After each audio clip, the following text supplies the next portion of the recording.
ಆಚಾರ್ಯ ಒಂದ್ ನಿಮಿಷ ಆಚಾರ್ಯ ಜಾಯಿನ್ ಮಾಡ್ತಾರೆ. ನಮಸ್ಕಾರ ಆಚಾರ್ಯ.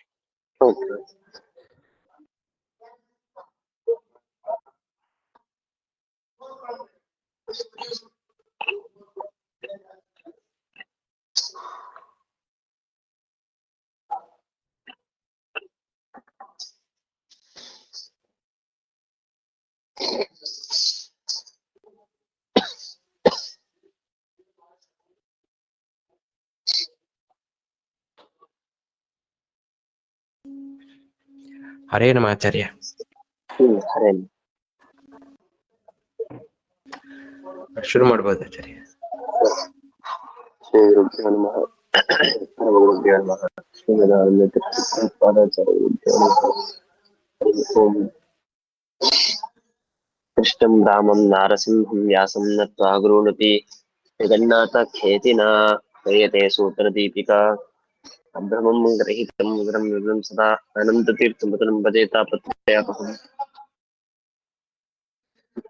ಗಂಭೀರೆ ವಾಕ್ಯಮಾನೇರಖಂಡಿತೈಃ ಗುರುಭಾವಂ ನಿನ್ನಯಂತಿ ಭಾತಿ ಶ್ರೀದೇತ್ರಿತವಾಕ್ अस्मद्गुरुसमारम्भां टीकाकृत्पादमध्यगां श्रीमदाचार्यपर्यन्तां वन्दे गुरुपरम्परां विद्यापीठविधातारं विद्यावारिधीन्द्रं विद्यार्थिवत्सलं वन्दे महामहिम सद्गुरुम् आपादमौलिपर्यन्तं गुरूणामाकृतिं स्मरेत् तेन विघ्नाः प्रणश्यन्ति सिद्ध्यन्ति च मनोरथाः।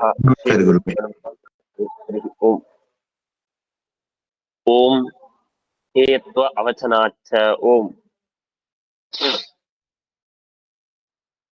ಓಂ ಅವಚನಾತ್ ಓಂ ಓಂ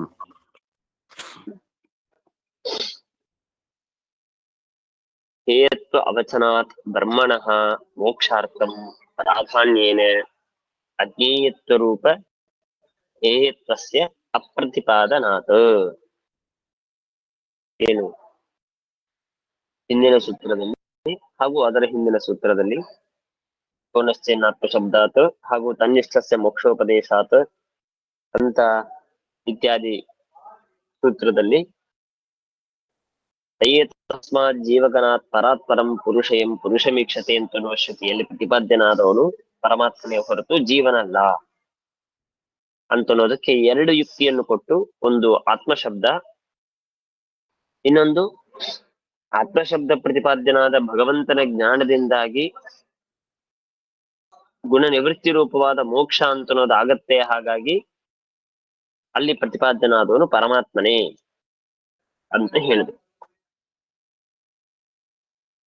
ಇನ್ನ ಈಗೇನ್ ಮಾಡ್ತಾರೆ ಅಂದ್ರೆ ಹೇಯತ್ವ ಅವಚನಾಚ್ಛ ಅಂತನೋ ಸೂತ್ರದಲ್ಲಿ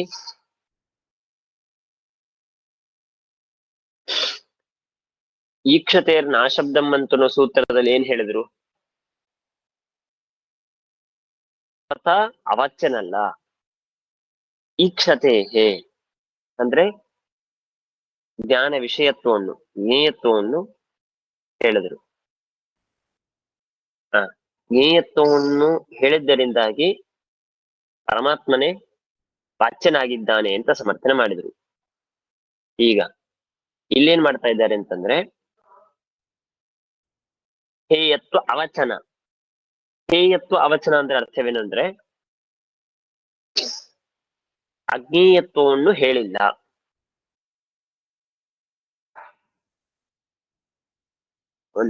ಅಲ್ಲಿ ಮುಂದೆ ಅಲ್ಲೇ ವಾಕ್ಯ ಇದೆ ನೋಡಿ, ಬ್ರಹ್ಮಣಃ ಮೋಕ್ಷಾರ್ಥಂ ಪ್ರಾಧಾನ್ಯೇನ ಅಜ್ಞೇಯತ್ವ ರೂಪ ಹೇಯತ್ವ. ಹೇಯ ಅಂತಂದ್ರೆ ಅರ್ಥವೇನು? ಅಜ್ಞೇಯ ಅಂತ ಅರ್ಥ. ಅಜ್ಞೇಯತ್ವ ರೂಪವಾದ ಹೇಯ. ಈಕ್ಷತೆಯರ್ ನಾಶಬ್ದಂ ಅಂತನ್ನುವಲ್ಲಿ ಏನ್ ಹೇಳಿದ್ದು? ಜ್ಞೇಯತ್ವ ಇದೆ, ಈಕ್ಷತೆ ಹೇ. ಈಕ್ಷತೆ ಅಂತನೋ ಶಬ್ದಕ್ಕೆ ಈಕ್ಷತಿ ಅಂತಂದ್ರೆ ಜ್ಞಾನ. ಜ್ಞಾನ ಸಂಬಂಧಿ ಹೇಗೆ ಜ್ಞಾನ ಕರ್ಮ ಅಂದ್ರೆ ಜ್ಞೇಯ. ಜ್ಞೇನಾದದ್ದರಿಂದಾಗಿ ಪರಮಾತ್ಮ ವಾಚ್ಯ ಅಂತ ಸಮರ್ಥನೆ ಮಾಡಿದ್ರು. ಇಲ್ಲೇನ್ ಮಾಡ್ತಾ ಇದ್ದಾರೆ ಅಂದ್ರೆ ಹೇಯತ್ವ ಅಂದ್ರೆ ಅಜ್ಞೇಯತ್ವ. ಅಜ್ಞೇಯತ್ವ ರೂಪವಾದ ಹೇಯತ್ವ ಸರ್ವತಾ ಪರಮಾತ್ಮನಿಗೆ ಇಲ್ಲ. ಅದು ಹೇಗೆ? ಪ್ರಾಧಾನ್ಯೇನೆ ಅಜ್ಞೇಯತ್ವ ರೂಪವಾದಂತಹ ಹೇಯತ್ವ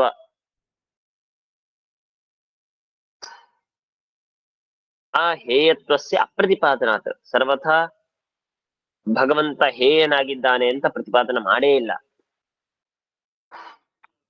ಇನ್ನ ವಿಪರೀತವಾಗಿ ಹೇಳಿದ್ದಾರೆ. ವಿಪರೀತವಾಗಿ ಹೇಳೋದು ಅಂತಂದ್ರೆ ಪರಮಾತ್ಮನ ಜ್ಞೇಯನಾಗಿದ್ದಾನೆ ಅಂತ ಸಮರ್ಥನೆ ಮಾಡ್ತಾರೆ. ಎಲ್ಲಿ ಅಂತಂದ್ರೆ ಪ್ರತ್ಯುತ ಜಾನಥ ಅಂತಂದ್ರೆ ಅದೊಂದು ಶ್ರುತಿ. ತಮೈವೇಕಂ ಜಾನಥ ಆತ್ಮಾನಂ ಅನ್ಯಾವಾಚೋ ವಿಮುಂಚಥ ಅಂತ ಒಂದು ಶ್ರುತಿ. ಅಲ್ಲೇನ್ ಮಾಡಿದ್ದಾರೆ ಅಂತಂದ್ರೆ ನೋಡಿ, ಈಗ ಅಜ್ಞೇಯತ್ವ ರೂಪವಾದ ಹೇಯತ್ವವನ್ನು ಪ್ರತಿಪಾದನೆ ಮಾಡಿಲ್ಲ. ಅಷ್ಟೇ ಅಲ್ಲ, ಅವನಲ್ಲಿ ಅಹೇಯತ್ವ ವಚನ ಅಂತ ಅನ್ನೋದಿದೆ. ಏನು ಅಹೇಯತ್ವ ವಚನ? ಇದು ತಮೈವೇಕಂ ಜಾನಥ ಆತ್ಮಾನಂ ಅಂತನ್ನುವಂತಹ ಯಾವ ಶ್ರುತಿ ಇದೆಯೋ ಆ ಶ್ರುತಿಯಲ್ಲಿ ತಮೈವ ಏಕಂ ಜಾನಥ, ಅವನೊಬ್ಬನನ್ನೇ ನಾವು ತಿಳಿದುಕೊಳ್ಳಬೇಕು ಅಂತ ಹೇಳಿ ಅಹೇಯತ್ವವನ್ನು ಹೇಳಿದ್ದಾರೆ. ಹಾಗಾಗಿ ನ ಗೌಣಃ ಆತ್ಮಶಬ್ದವಾಚ್ಯ, ಗೌಣನಾದ ಅಪ್ರಧಾನನಾದ ಗುಣಬದ್ಧನಾದ ಯಾವ ಆತ್ಮ ಇದ್ದಾನೋ ಇವನು ಜೀವ ಇದ್ದಾನೋ ಇವನು ಆತ್ಮಶಬ್ದ ವಾಚ್ಯನಲ್ಲ. ಕಿಂತು ನಿರ್ಗುಣ ವಿಷ್ಣುರೇವ, ಗುಣಾತೀತನಾದ ಗುಣಬದ್ಧನಾಗದೇ ಇರುವಂತಹವನು ಯಾವನು ಅವನೇ ಆತ್ಮಶಬ್ದ ವಾಚ್ಯ ಅಂತ ನಾವು ತಿಳಿದುಕೊಳ್ಳಬೇಕು. ಈಗ ಸ್ವಲ್ಪ ನಾನು ಮತ್ತೆ ಹಿಂದಿನಿಂದ ಕ್ರಮವಾಗಿ ಹೇಳ್ತೇನೆ. ಸಮನ್ವಯ, ತತ್ವ ಸಮನ್ವಯಾತ್ ಅಂತ ಹೇಳಿ ಎಲ್ಲಾ ಶಬ್ದಗಳಿಗೂ ಅವನಲ್ಲೇ ಸಮನ್ವಯ, ಶಕ್ತಿ ಅವನಲ್ಲೇನೆ ಇದೆ, ತಾತ್ಪರ್ಯ ಇದೆ ಅಂತ ಹೇಳ್ತಾ ಬಂದ. ಆಮೇಲೆ ವೇದವೇ ಸ್ವಯಂ ಯಥೋ ವಾಚೋ ನಿವರ್ತಂತೆ ಅಂತ ಹೇಳಿ ಪರಮಾತ್ಮ ಶಬ್ದದಿಂದಾಗಿ ವಾಚ್ಯನೇ ಅಲ್ಲ ಅಂತ ಸಮಸ್ಯೆ ಬಂದಾಗ ಈಕ್ಷತೆಯರ್ ನಾ ಶಬ್ದಂ ಅಂತ ಹೇಳಿ ಅವನು ಏನಾಗಿದ್ದಾನೆ ಅದರಿಂದಾಗಿ ಅವನಲ್ಲಿ ವಾಚ್ಯತ್ವವನ್ನು ಒಪ್ಪಲೇಬೇಕು ಅಂತೆಲ್ಲ ಹೇಳಿದ್ರು. ಅದರ ಮುಂದೆ ಗೌಣಸ್ಥೆಯನ್ನ ಆತ್ಮಶಬ್ದ ಅಂತನೋ ಕಡೆಗೆ ಇಲ್ಲ, ಆ ಎಲ್ಲಾ ಶಬ್ದಗಳು ಗೌಣನಾದ ಗುಣಬದ್ಧನಾದ ಜೀವನನ್ನು ಹೇಳ್ಕೊಡತ್ತೆ. ಆತ್ಮಾದಿ ಶಬ್ದಗಳು, ಒಟ್ಟಾರೆ ಶಬ್ದಗಳು ಅಂತಂದ್ರೆ ಅದಕ್ಕೆ ಹೇಳಿದ್ರು ಆ ಈಕ್ಷಣವನ್ನು ಹೇಳುವ ಈಕ್ಷತೆ ಅಂತ ಹೇಳುವ ಶಬ್ದದಲ್ಲಿ ಏನು ಜ್ಞೇಯತ್ವವನ್ನು ಹೇಳ್ತಾ ಇದ್ದಾರೆ ಅದು ಜೀವನಿಗೆ ಹೇಳೋದೇ ಹೊರತು ಪರಮಾತ್ಮನಿಗಲ್ಲ. ಅದಕ್ಕೆ ಹೇಳಿದ್ರು ಆತ್ಮಶಬ್ದ ಅಂತ ಆತ್ಮಶಬ್ದವನ್ನು ಕೊಟ್ರು. ಅದರ ಮುಂದಿನ ಸೂತ್ರದಲ್ಲಿ ಆತ್ಮಶಬ್ದ ಹೇಳಿದ್ದಾರೆ. ಆ ಆತ್ಮಶಬ್ದ ಅಂತ ಹೇಳ್ತಾ ಇರೋದು ಅದು ಪರಮಾತ್ಮನಿಗೆ ಅಲ್ಲ, ಅದು ಆತ್ಮಶಬ್ದವೂ ಕೂಡ ಜೀವನನ್ನೇ ಹೇಳ್ಕೊಡುತ್ತೆ ಅಂತ ಸಮಸ್ಯೆ ಬಂದಾಗ ಅದಕ್ಕೆ ತನ್ನಿಷ್ಟಸ್ಯ ವಕ್ರೋಪದೇಶಾತ್ ಹೇಯತ್ವ ಅವಚನಾತ್ ಸ್ವಾಪ್ಯಯಾತ್ ಗತಿ ಸಾಮಾನ್ಯಾತ್ ಶ್ರುತತ್ವಾಚ, ಹೀಗೆ ಈ ಎಲ್ಲ ಸೂತ್ರಗಳು ಆತ್ಮಶಬ್ದದಿಂದಾಗಿ ಪ್ರತಿಪಾದ್ಯನಾದ ಗೌಣನಾದ ಗುಣಬದ್ಧನಾದಂತಹ ಜೀವನು ಸರ್ವತ ಆಗೋದಕ್ಕೆ ಸಾಧ್ಯವಿಲ್ಲ, ಪರಮಾತ್ಮನೇ. ಅದಕ್ಕೆ ಕ್ರಮವಾಗಿ ಯುಕ್ತಿ ಕೊಡ್ತಾ ಬಂದ್ರು. ಮೊದಲನೇ ಯುಕ್ತಿ ಆತ್ಮಶಬ್ದ, ಎರಡನೇ ಯುಕ್ತಿ ಮೋಕ್ಷೋಪದೇಶ, ಹೀಗೆ ಹೇಳಿದ್ದು ಮೂರನೇ ಯುಕ್ತಿ ಹೇಯತ್ವ ಅವಚನ. ಅವನಲ್ಲಿ ಹೇಯತ್ವವನ್ನು ಹೇಳೇ ಇಲ್ಲ, ಹೇಯತ್ವವನ್ನು ಹೇಳೇ ಇಲ್ಲ. ಏನು ಹೇಯತ್ವವನ್ನು ಹೇಳೇ ಇಲ್ಲ ಅಂತಂದ್ರೆ, ಹೇಯತ್ವ ಅಂದ್ರೆ ಏನು? ಅಜ್ಞೇಯತ್ವ. ಈಗ ಪರಮಾತ್ಮನು ಪ್ರಾಧಾನ್ಯನೇ ಅಜ್ಞೇಯ ಅಂತ ಆದ್ರೆ ಹಾಗಾದ್ರೆ ಜ್ಞೇನಾದನು ಜೀವ, ಹಾಗಾಗಿ ಜೀವನೇ ಆತ್ಮಶಬ್ದ ಪ್ರತಿಪಾದ್ಯ ಅಂತ ಹೇಳ್ಬೋದಾಗಿತ್ತು. ಆದ್ರೆ ಪ್ರಾಧಾನ್ಯನೇ ಅಜ್ಞೇಯತ್ವ ರೂಪವಾದಂತಹ ಅಹೇಯತ್ವ ರೂಪವಾದಂತಹ ಯಾವ ಜ್ಞೇಯತ್ವ ಇದೆಯೋ ಅದನ್ನು ಪ್ರತಿಪಾದನೆ ಮಾಡದೇ ಇದ್ದುದರಿಂದಾಗಿ ವಿಪರೀತವಾಗಿ ಹೇಳಿದ್ದಾರೆ. ತಮೈವೈಕಂ ಜಾನತ ಆತ್ಮಾನಂ ಅನ್ಯಾವಾಚೋ ವಿಮುಂಚತ ಅಂತ ಹೇಳಿ ತಮೈವೈಕಂ ಜಾನಥ ಅಂತ ಅವನನ್ನೇ ನಾವು ತಿಳಿದುಕೊಳ್ಳಬೇಕು ಅಂತ ಹೇಳಿದ್ದರಿಂದಾಗಿ ಅಹೇಯತ್ವ ವಚನವಿದೆ. ಅಹೇಯತ್ವ ವಚನವಿದ್ದರಿಂದಾಗಿ ಗೌಣಾತ್ಮನು ಸರ್ವತಾ ಪ್ರತಿಪಾದ್ಯನಲ್ಲ, ಪರಮಾತ್ಮನೇ ಆತ್ಮಶಬ್ದ ಪ್ರತಿಪಾದ್ಯ. ಅದರಿಂದಾಗಿ ನಿರ್ಗುಣನು ವಾಕ್ಯವೇ ಆಗಿದ್ದಾನೆ. ಯಾಕೆ ಅಹೇಯತ್ವ ವಚನ ಅಂತ ಪರಮಾತ್ಮನಿಗೇನೆ ಜ್ಞೇಯತ್ವವನ್ನು ಇದೆ ಅಂತ ಸಮರ್ಥನೆ ಮಾಡಿಕೊಟ್ರು ಈ ಸೂತ್ರದಲ್ಲಿ. ಮುಂದಿನ ಸೂತ್ರ ಓಂ ಸ್ವಾಪ್ಯಯಾತ್ ಓಂ ಅಂತನೋ ಸೂತ್ರ. ಓಂ ಸ್ವಾಪ್ಯಯಾತ್ ಅಂತನೋ ಸೂತ್ರದಲ್ಲಿ ಏನ್ ಮಾಡ್ತಾ ಇಲ್ಲಿ ಸ್ವ ಅಂತನೋದು ಒಂದ್ಸಲ ಇಟ್ಕೊಳ್ಬೇಕು, ಆಮೇಲೆ ಇನ್ನೊಂದು ಸ್ವ, ಆಮೇಲೆ ಅಪ್ಯಯಾತ್ ಅಂತ ಹೀಗೆ ಮೂರು ಬಾರಿ ಮಾಡ್ಕೊಳ್ಬೇಕು ಅಂತ ವ್ಯವಸ್ಥೆಯಲ್ಲಿ. ಸ್ವ ಅಂತ ಮೊದಲನೇ ಬಾರಿ ಇಟ್ಕೊಳ್ಳೋದಕ್ಕೆ ಸ್ವಸ್ಯ ಅಂತ ಅರ್ಥ, ಎರಡನೇ ಬಾರಿ ಸ್ವ ಅಂತ ಅನ್ನೋದಕ್ಕೆ ಸ್ವಸ್ಮಿನ್ ಅಂತ ಮಾಡ್ಕೊಳ್ಬೇಕು. ಅಂದ್ರೆ ಸ್ವಸ್ಯ ಸ್ವಸ್ಮಿನ್ ಅಪ್ಯಯ ಅಂತ ಸುಮ್ಮನೆ ನಾನು ಮೊದಲಿಗೆ ಶಬ್ದದ ವ್ಯವಸ್ಥೆಯನ್ನು ಮಾಡ್ಕೊಟ್ಟೆ ಅಷ್ಟೇ. ಸ್ವಸ್ಯ ಸ್ವಸ್ಮಿನ್ ಅಪ್ಯಯ, ಇದು ಸ್ವಾಪ್ಯಯ ಅಂತ ಈ ವ್ಯವಸ್ಥೆ ಮಾಡ್ತಾರೆ. ಅದಕ್ಕೆ ಪ್ರಾರಂಭದಲ್ಲಿ ಹೇಳಿದ್ರು ಸ್ವಸ್ಯ ಸ್ವಸ್ಮಿನ್ ಅಪ್ಯಯಾತ್ ಅಂತಂದ್ರೆ ಅಲ್ಲಿ ಸ್ವ ಅಂತ ಇದ್ದಿದ್ದ ಶಬ್ದ ಒಂದೇ ಬಾರಿ ಇದೆ, ಅದನ್ನ ನಾವು 2 ಬಾರಿ ಆವರ್ತನೆ ಮಾಡ್ಕೊಳ್ಬೇಕು. ಮಾಡಿಕೊಂಡು ಮೊದಲನೇ ಸ್ವ ಅಂತ ಅನ್ನೋದಕ್ಕೆ ಷಷ್ಠಿ ವಿಭಕ್ತಿಯನ್ನು, ಎರಡನೇ ಸ್ವ ಅಂತ ಅನ್ನೋದಕ್ಕೆ ಸಪ್ತಮಿ ವಿಭಕ್ತಿ ಮಾಡ್ಕೊಂಡು ಸ್ವಸ್ಯ ಸ್ವಸ್ಮಿನ್ ಅಂತ ಮಾಡ್ಕೊಳ್ಬೇಕು. ಅವಾಗ ಏನಾಗತ್ತೆ ಅಂದ್ರೆ ಸ್ವಸ್ಯ ತನಗೆ ಅಂದ್ರೆ ಭಗವಂತನಿಗೆ, ಸ್ವಸ್ಮಿನ್ ತನ್ನಲ್ಲಿಯೇನೆ,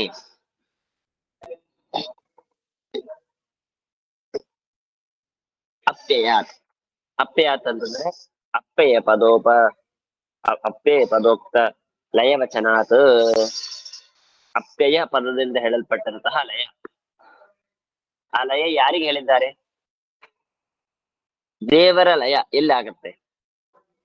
ಈಗ ಹೇಳ್ತಾರಲ್ವಾ ಲಯ ಅಂದ್ರೆ ಸಂಹಾರ ನಾಶ, ಅದ್ರ ಲಯ ಅಂತಂತಾರೆ. ಅದನ್ನೇ ಇಲ್ಲಿ ಅಪ್ಯಯ ಅಂತ ಶಬ್ದದಿಂದ ಹೇಳ್ತಾ ಇದ್ದಾರೆ.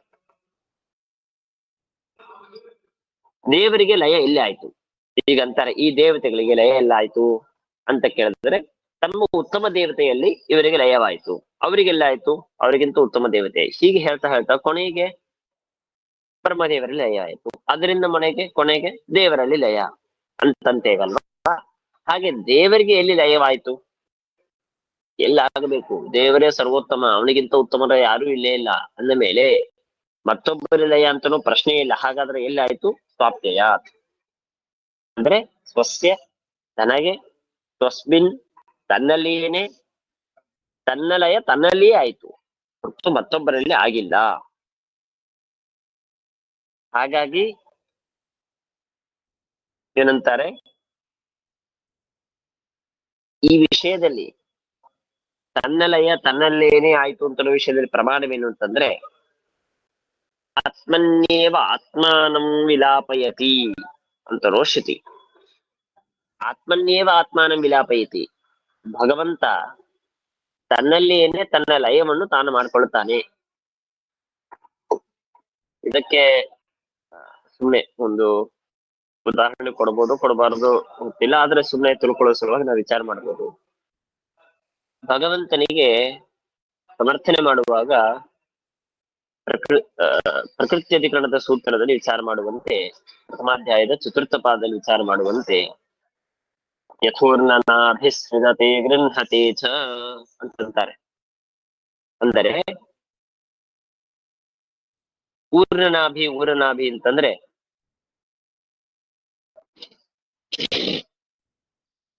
ಈ ಜೇಡ್ರು ಹುಳ ಅಂತ ಕನ್ನಡದಲ್ಲಿ ಹೇಳ್ತಾರೆ, ತಮಿಳಿನೊಳಗೆ ಎಟ್ಟುಕಾಲ್ ಪೂಚಿ ಅಂತಂತಾರೆ. ಏನು ಹುಳ ಇದೆ, ಅದು ಗೋಡೆಯ ಮೇಲೆ ಇನ್ನೊಂದು ಗೋಡೆಗೂ ಅಂಟುಕೊಂಡಿರತ್ತೆ. ಅದು ತಾನು ಒಂದು ತಂತು ಅಂದ್ರೆ ದಾರ, ನಮಗೇನು ಸಣ್ಣ ತಂತು ಕಾಣಿಸುತ್ತೆ, ಅದನ್ನ ಹೊರಗೆ ಹಾಕತ್ತೆ. ಅದರಿಂದ ಅದು ಪೂರ್ಣ ಅದ್ರ ಸಪೋರ್ಟ್ ತಗೊಂಡು ಅದು ನಿಂತಿರತ್ತೆ. ಮತ್ತೆ ಅದು ಕೆಲಸ ಮುಗಿದ ಮೇಲೆ ಅದು ತಾನು ಅಲ್ಲಿಂದ ಹೊರಡಬೇಕಾಗಿರುತ್ತೆ. ಅವಾಗ ಮತ್ತೆ ಅದು ಅದೆಲ್ಲವನ್ನು ಮತ್ತೆ ತನ್ನ ಒಳಗಡೆನೆ ತಾನು ಹಾಕೊಂಡ್ಬಿಡುತ್ತೆ, ಹಾಕಿಕೊಂಡು ಅಲ್ಲಿಂದ ಮುಂದೆ ಹೋಗುತ್ತೆ. ಹಾಗೆ ಯಥೋರ್ನ ನಾಭಿಹಿ ಸೃಜತೆ ಗೃಹತೆ ಚ, ಅದರಂತೆ ಭಗವಂತ ಸರ್ವವನ್ನು ಸೃಷ್ಟಿ ಮಾಡ್ತಾನೆ. ಸೃಜತೆ, ಸೃಷ್ಟಿ ಮಾಡಿದ ಮೇಲೆ ಗೃಹತೆ ಚ, ಮತ್ತೆ ಆ ಎಲ್ಲವನ್ನು ಮತ್ತೆ ತಾನೇ ತನ್ನ ಹೊಟ್ಟೆಯಲ್ಲಿ ಹಾಕೊಂಡ್ಬಿಡ್ತಾನೆ ಅಂತ ಈ ಶ್ರುತಿಯಲ್ಲಿ ಸಮರ್ಥನೆ ಮಾಡ್ತಾರೆ. ಅದರಂತೆ ದೇವರು ಕೂಡ ತಾನು ತನ್ನ ಲಯ ಇಲ್ಲೇ ಇಲ್ಲ, ಮೊದಲಿಗೆ ತನ್ನ ರೂಪದಿಂದ ತನ್ನ ರೂಪಕ್ಕೆ ಮತ್ತೊಂದು ರೂಪದಿಂದಾಗಿ ಐಕ್ಯವನ್ನು ಹೊಂದೋದು ಅಂದರೇನು, ತನ್ನಲ್ಲೇ ಲಯ ಅಂತ ಅಭಿಪ್ರಾಯ. ಇದು ಸ್ವಾಪ್ಯಯ. ಅರ್ಥವಾಯ್ತಲ್ಲ? ಈಗ ಜಗತ್ತಿನ ಲಯ ಎಲ್ಲ ಆಯ್ತು, ಭಗವಂತನಲ್ಲೇ ಆಯ್ತು. ಹಾಗೆ ಭಗವಂತನ ಲಯ ಎಲ್ಲ ಆಯ್ತು, ಎಲ್ಲಾಯ್ತು ಅಂತ ಪ್ರಶ್ನೆ ಇಲ್ಲ, ತನ್ನಲ್ಲೇನೆ ತನ್ನ ಲಯವಾಯಿತು. ಹಾಗಾಗಿ ನಿರ್ಗುಣನಾದ ಅಂದ್ರೆ ಗುಣಾತೀತನಾದಂತಹ ಯಾವ ಪರಮಾತ್ಮ ಇದ್ದಾನೋ ಆ ಪರಮಾತ್ಮನೇ ಪ್ರತಿಪಾದ್ಯ ಅಂತ ಆಗಬೇಕು ಅಂತ ನಾವು ಹಿಂದೆ ಹೇಳ್ತಾ ಬಂದ್ವಿ. ಯಾಕೆ ಇವನು ನಿರ್ಗುಣ? ಇಷ್ಟೆಲ್ಲ ಆತ್ಮ ಶಬ್ದದಿಂದಾಗಿ ಪ್ರತಿಪಾದ್ಯರಾದವರು ಪರಮಾತ್ಮನೇ ಹೊರತು ಗುಣಬದ್ಧನಾದ ಜೀವ ಅಲ್ಲ, ಗುಣಬದ್ಧನಾದ ಜೀವನಲ್ಲ ಅಂತಂತ. ಅವಾಗ ಈ ಸೂತ್ರದಲ್ಲಿ ಸ್ವಾಪ್ಯ ಆತಂತದ್ದು. ಇದನ್ನ ಯಾಕೆ ಹೇಳಿದ್ರು ಅಂದ್ರೆ, ನಿರ್ಗುಣನಾದವನು ಪರಮಾತ್ಮನೇ ಅಂತ ಯಾಕಾಗಬೇಕು? ಜೀವನು ಗುಣಬದ್ಧ, ಜೀವನು ಗುಣಾತೀತ, ನಿರ್ಗುಣ ಅಂದ್ರೆ ಅದಕ್ಕೆ ಹೇಳಿದ್ರು ಸ್ವಾಪ್ಯಯ. ಯಾರಿಗೆ ತನ್ನ ಲಯ ತನ್ನಲ್ಲಿ ಆಗತ್ತೋ ಅವರು ನಿರ್ಗುಣ. ಜೀವರಿಗೆ ಅಥವಾ ಇನ್ನು ಅನೇಕರಿಗೆ ಎಲ್ಲರಿಗೂ ಲಯ ಎಲ್ಲ ಆಗತ್ತೆ, ಮತ್ತೊಬ್ಬರಲ್ಲಿ ಆಗತ್ತೆ, ಅವರೆಲ್ಲರೂ ಗುಣಬದ್ಧರು. ತನ್ನಲ್ಲೇನೆ ತನಗೆ ಲಯವಾಗತ್ತೆ ಅಂತ ಶ್ರುತಿಯಲ್ಲಿ ಹೇಳ್ತಾ ಇದ್ದಾರೆ. ಆದ್ದರಿಂದಾಗಿ ಸರ್ವಥ ಇವನು ಗುಣಬದ್ಧನಲ್ಲ, ನಿರ್ಗುಣನಾದಂತಹ ಪರಮಾತ್ಮ ಅಲ್ಲ. ಹಾಗೆ ಹೇಳ್ತೀರಾ? ಪರಮಾತ್ಮ ಇದ್ದಾನೆ, ಅವನ ಲಯ ಗೌಣನಾದ ಅಪ್ರಮಾಣನಾದ ಗುಣಬದ್ಧನಾದಂತಹ ಯಾವ ಜೀವ ಇದ್ದಾನೋ ಆ ಜೀವನಲ್ಲಿ ಇವನ ಲಯವಾಗತ್ತೆ ಅಂತ ಹೇಳೋಣ? ಸರ್ವತಾ ಸಾಧ್ಯ ಇಲ್ಲ. ಯಾಕೆಂದ್ರೆ ಭಗವಂತ ನಿರ್ದುಷ್ಟನಾಗಿದ್ದಾನೆ. ಗೌಣನಾದಂತಹ ಜೀವರು ಸದೋಷ, ಅವರಿಗೆ ದೋಷ ಸಹಿತರಾಗಿದ್ದಾರೆ. ಅವರಲ್ಲಿ ದೋಷ ಇದೆ. ದೋಷ ದೂರನಾದ ಪರಮಾತ್ಮನಿಗೆ ದೋಷ ಸಹಿತರಾದಂತಹ ಗೌಣರಾದಂತಹ ಜೀವರಲ್ಲಿ ಲಯವನ್ನು ಒಪ್ಪಬಹುದಾ? ಅವರಿಗಿಂತಲೂ ಅತೀ ಅಧಮರು. ಅದಕ್ಕಾಗೇನೆ ಚತುರ್ಥಾಧ್ಯಾಯದಲ್ಲಿ ಅನುವ್ಯಾಖ್ಯಾನದಲ್ಲಿ ಶ್ರೀಮದಾಚಾರ್ಯ ತಿಳಿಸ್ತಾರೆ, ದೃಷ್ಟಸ್ತು ಗ್ರಾಸಭೂತಸ್ತು ದೇಹ ಲಯಂ ವ್ರಜೇತ್ ಅಂತಂತಾರೆ ಶ್ರೀಮದಾಚಾರ್ಯ. ಅಂದ್ರೆ ಸೃಷ್ಟಸ್ತು ಗ್ರಾಸಭೂತಸ್ತು ಅಂದ್ರೆ ಒಬ್ಬ ದೇವತೆ ಇದ್ದಾರೆ, ಆ ದೇವತೆ ಮತ್ತೊಬ್ಬ ದೇವತೆಯನ್ನು ಸೃಷ್ಟಿ ಮಾಡ್ತಾರೆ. ಸೃಷ್ಟಿ ಮಾಡಿದ ಮೇಲೆ ಮತ್ತೆ ಅಂತ್ಯಕಾಲದಲ್ಲಿ ಆ ಉತ್ತಮರಾದಂತಹ ಸೃಷ್ಟಿಯನ್ನು ಮಾಡಿದಂತಹ ಯಾವ ದೇವತೆಗಿದ್ದಾರೋ ಆ ದೇವತೆಯಲ್ಲೇನೆ ಈ ಹುಟ್ಟಿದಂತಹ ದೇವತೆಗಳು ಲಯವನ್ನು ಹೊಂದುತ್ತಾರೆ. ಹೇಗೆ ಅಂದ್ರೆ ಗ್ರಾಸಭೂತಸ್ತು. ಗ್ರಾಸ ಅಂತಂದ್ರೆ ಈ ಗೋಗ್ರಾಸ ಅಂತಂತೇವೆ ನೋಡಿ, ಗೋವಿಗೆ ತಿನ್ನೋದಕ್ಕಾಗಿ ನಾವಿಟ್ಟ ಒಂದು ಬಲಿ, ಅದಕ್ಕೆ ಗೋಗ್ರಾಸ. ಹಾಗೆ ಉತ್ತಮರಾದ ದೇವತೆಗಳಿಗೆ ಅಧಮರಾದಂತಹ ಅವರಿಂದ ಹುಟ್ಟಿದಂತಹ ಯಾವ ದೇವತೆಗಳಿದ್ದಾರೋ ಅವರು ತುತ್ತಿಗೆ ಸಮಾನ. ದೇಹ ಸಹಿತವಾಗಿಯೇನೆ ಅವರ ಬಾಯಲ್ಲಿ ಲಯವನ್ನು ಹೊಂದುತ್ತಾರೆ. ಹಾಗೆ ಆಗಬಹುದು, ಆದರೆ ದೇವರಿಗೆ ಮಾತ್ರ ಹಾಗೆ ಆಗೋದಕ್ಕೆ ಸಾಧ್ಯವಿಲ್ಲ. ಯಾಕೆ? ದೇವರು ಗುಣಾತೀತನಾಗಿದ್ದಾನೆ, ಗುಣಬದ್ಧನಾದಂತವರಲ್ಲಿ ಹಾಗೆ ಲಯವನ್ನು ಒಪ್ಪುವುದಕ್ಕೆ ಸಾಧ್ಯವಿಲ್ಲ. ಆದ್ರಿಂದ ಈ ನಿರ್ಗುಣ ಭಗವಂತ, ಅವನೇ ಆತ್ಮಶಬ್ದ ಪ್ರತಿಪಾದ್ಯ, ಅವನೇ ವಾಚ್ಯ ಅಂತ ಇಷ್ಟ ಹೇಳ. ಇನ್ನ ಇದರ ಮುಂದಿನ ಸೂತ್ರದಲ್ಲಿ ಓಂ ಗತಿ ಸಾಮಾನ್ಯಾತ್ ಓಂ ಅಂತನ್ನುವ ಸೂತ್ರ ನೋಡಿ. ಈಗ ಹೇಯತ್ವ ಅವಚನಾತ್ ಮೊದಲಿಗೆ ಹೇಳಿದ್ರು. ಹೇಯತ್ವ ಅವಚನಾತ್ ಅಂತ ಹೇಳಿದ ಮೇಲೆ ಪರಮಾತ್ಮನಿಗೆ ಜಾನಥ ಅಂತೇಳಿ ಪ್ರತ್ಯುತವಾಗಿ ಅಹೇಯತ್ವವನ್ನೇ ಹೇಳಿದ್ದಾರೆ. ಆದ್ದರಿಂದಾಗಿ ನಿರ್ಗುಣನಾದ ಗುಣಾತೀತನಾದಂತಹ ಪರಮಾತ್ಮನೇ ಆತ್ಮಶಬ್ದಾದಿಗಳಿಂದ ಪ್ರತಿಪಾದ್ಯ.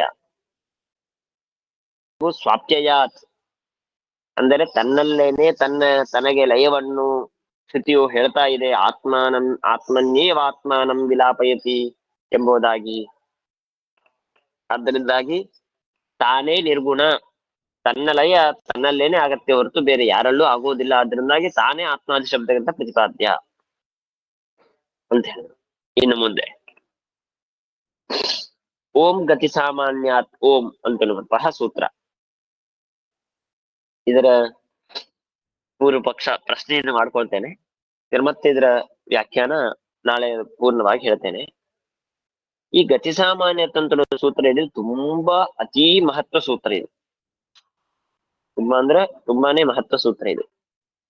ಇದಕ್ಕೆ ಗತಿ ಸಾಮಾನ್ಯತ್ ಅಂತ ಅನ್ನೋದಕ್ಕೆ 2-3 ತರಹ ಅನ್ವಯನ್ನು ಮಾಡಿ ನಮಗೆ ಬೇರೆ ಕಡೆ ತೋರಿಸ್ಕೊಡ್ತಾರೆ.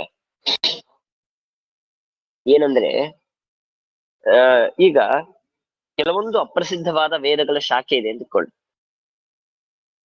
ಅಪ್ರಸಿದ್ಧವಾದ ವೇದದಲ್ಲೇನೆ ಇರುವಂತಹ ಬೇರೆ ಬೇರೆ ತರಹದ ಶಾಖೆಗಳು. ಆ ಕೆಲವೊಂದು ಶಾಖೆಯಲ್ಲಿ ಉದಾಹರಣೆಗೆ ನೀಲಲೋಹಿತಂ ಅಂತ ಇತ್ಯಾದಿಯಾಗಿ ರುದ್ರದೇವರನ್ನೇ ಹೇಳ್ಕೊಡುವ, ರುದ್ರದೇವರೇ ಜಗತ್ಕಾರಣ ಅಂತ ಹೇಳ್ಕೊಡುವಂತಹ ಅನೇಕ ವೇದಗತವಾದಂತಹ ಅನೇಕ ಶಾಖೆಗಳು. ಅದೆಲ್ಲವೂ ನಮಗೆ ಏನ್ ಹೇಳ್ಕೊಡತ್ತೆ ಅಂದ್ರೆ ರುದ್ರದೇವರಿಗೆ ಜಗತ್ಕಾರಣತ್ವವನ್ನು ಹೇಳ್ಕೊಡತ್ತೆ ಅಂತ ನಮಗೆ ವೇದ. ಈಗ ನೋಡಿ, ವೇದದಲ್ಲಿನೇ ಜಗತ್ಕಾರಣ ಅಂತ ಹೇಳ್ಬಿಟ್ರೆ ಪಾಶುಪತಾಗಮ ಬಿಟ್ಬಿಡಿ, ವೇದದಲ್ಲೇನೆ ಜಗತ್ಕಾರಣತ್ವವನ್ನು ರುದ್ರಾದಿಗಳಿಗೆ ಹೇಳಿಬಿಟ್ರೆ ಅವಾಗ ನಮಗೆ ಸಮಸ್ಯೆ ಬಂತು. ಅವಾಗ ನಾವೇನ್ ಮಾಡ್ಬೇಕು, ವೇದದ ಒಂದು ಶಾಖೆಯಲ್ಲಿ ರುದ್ರದೇವರಿ ಜಗತ್ಕಾರಣತ್ವ ಅಂತ ಹೇಳಿದ್ದಕ್ಕೆ ಹಾಗೆ ತಿಳಿದುಕೊಳ್ಳಬೇಡಿ.